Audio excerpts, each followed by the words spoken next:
Alberta Finance Minister Doug Horner joins us now live on the line from Edmonton. Minister, thank you for being with us. Oh, good afternoon, Jackie. It's Karen. I'll just correct you there. I'm sorry. That's all right. That's all right. So clearly the news delivered today, not what Albertans were hoping for. Well, that depends on the perspective you take. I guess if you're going to take the Wild Alliance perspective, it's probably not something that they were looking for. But the reality is our economy is very strong. We have, in all economic indicators, we're leading the country. We're double the growth rates for Canada. We're doing very well on personal income growth. It's actually, we had to raise our forecasts on personal income growth. Corporate tax is doing very well. The fact that we've got 95,000 more Albertans than we had in previous year speaks to the fact that we've created more jobs than any jurisdiction in Canada. I think there's a lot of good news in this. The bad news is the fact that market access is costing Albertans and Canadians billions of dollars. And that is in the sense of not being able to get our product to market. But what about all the promises that were made to do with, you know, the deficit that your government ran on? Did you not miss that mark? I'm not catching in terms of the promises for the future budgets. What we reported today was not the budget. What we reported today was our mid-year report, which shows that, yes, our deficit is going to be higher, but in actual fact, our overall spending, when you take out the emergency spending that we've done, is down. And we're looking at $500 million worth of in-year savings this year.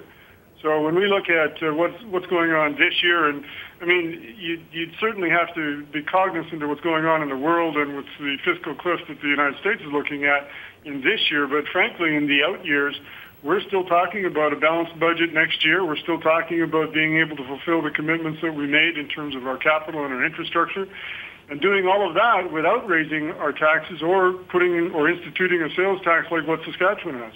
What about the decision to tie the budget to the price of oil? I mean, I'm sure economists could have predicted that the price would fluctuate and it would have an impact on the bottom line. Was that not taken into account?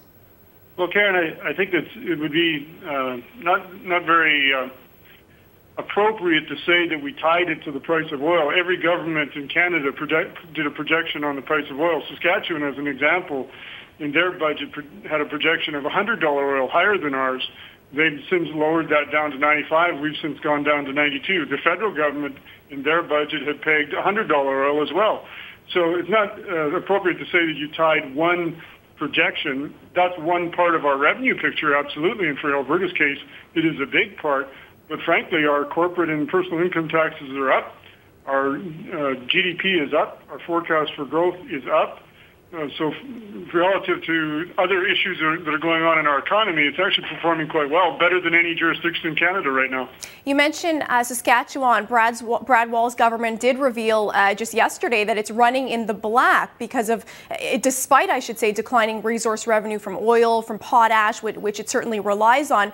Do you think there's something that you can take from Saskatchewan and apply to Alberta? Well, certainly Saskatchewan's doing very similar things to what we're doing. In fact, the issues are very similarly related. They had budgeted for a balanced budget this year. We had budgeted for a deficit this year. They're relatively considerably smaller in terms of the dollar amounts and the variances that we have. You got to remember, too, Saskatchewan has a 5% sales tax. That's $1.4 billion that they would add into their economy and take out of Saskatchewan's pockets. Alberta does not have a sales tax. We're very proud of that, and we're not going to change it. The other thing that I would add is, in Saskatchewan's case, they have net debt. Alberta does not have any net debt, nor will we have any net debt. So to make the comparison in that sense is a little bit unfair, I would say. But I think I'm very pleased with Saskatchewan's progress. What they're showing is the new West Partnership, or Western Canada, is actually performing extremely well in some very trying circumstances. You know, if you look at their potash projections, they were off on the potash projections. They were off on the oil projections, actually more than we were. So, you know, this is a difficult economy to be operating as well as we are in, and I commend them for doing it. Minister, Saskatchewan says one of its saving graces is the personal income tax that they've been able to collect. It was higher than expected. We know people have been flocking to Saskatchewan for work, but haven't about 95,000 more people approached Alberta, entered Alberta as well? So is that not something that could be used to your benefit? It is, and in fact, if you look at the documents we presented today, it clearly shows that the increase in population is driving a number of revenue factors. The AGLC is an example, the gaming revenue, the liquor revenues. When you look at fees and registration revenues, when you look at the income tax or income growth revenues, all of those things are very strong drivers for both Alberta and Saskatchewan. And that, as I said, we have a very interesting picture here. One of the pictures that you have to, or one of the messages you have to take away from this is that underlying economy of Alberta is very strong. In fact, strongest in Canada. We have an issue with this differential on the oil price that is causing us considerable concern because right now it's spread out to $28 a barrel. And when you're producing 2.5 million barrels a day, that number adds up considerably, and that's directly related to the market access question. So it's not only it's not only a problem for Alberta. Frankly, it's a problem for Canada. Minister, I think you just heard the very tail end of my conversation with Don Weisbeck, former mayor of Brooks, Alberta, and he wanted me to ask you what's happened in Alberta. He's pretty dismayed at what a change has happened in that province since the Ralph Klein era. What would you respond to that? Well, actually, I would say that our economy is stronger in many senses than it has been in a number of years.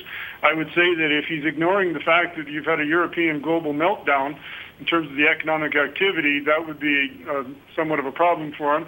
As well, when your largest customer in the United States is having the kind of financial turmoil it is, when you compare that with any other jurisdiction in Canada, we're doing better than all those jurisdictions.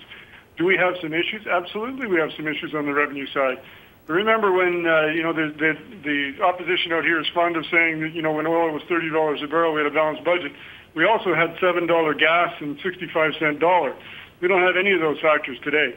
And yet there were promises, though, that were made. And so I wonder if you're concerned about the public, about what Albertans are thinking today when they're flipping on the news and they're looking at where the books are at right now. Do you think some of the promises to balance the budget, to balance the books, might have been premature given the state of the global economy?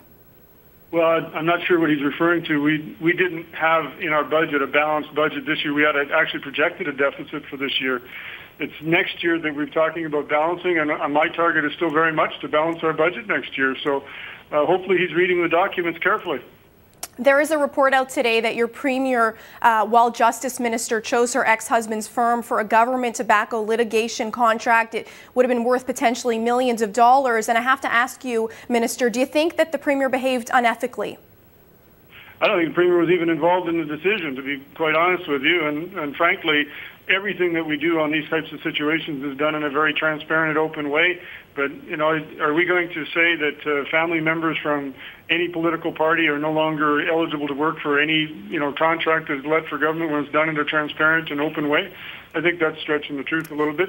There's a lot of the opposition that likes to drag people's names through the mud without actually being accountable for it. That's unfortunate. What about family members, though, like a sister like Lynn Redford, who billed taxpayers to attend social events for the PC party? Well, you know what? There's a lot of people that are billing taxpayers for events today that are attending other parties, too.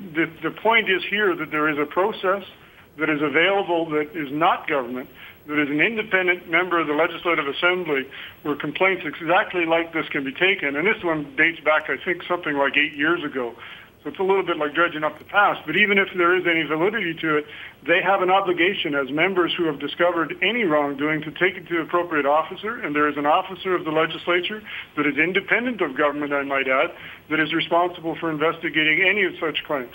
Bottom line, Minister Horner, are you comfortable right now with the trust that Albertans have in your government? Well, Karen, I spent all of summer and all of fall talking to Albertans in open town halls across this province.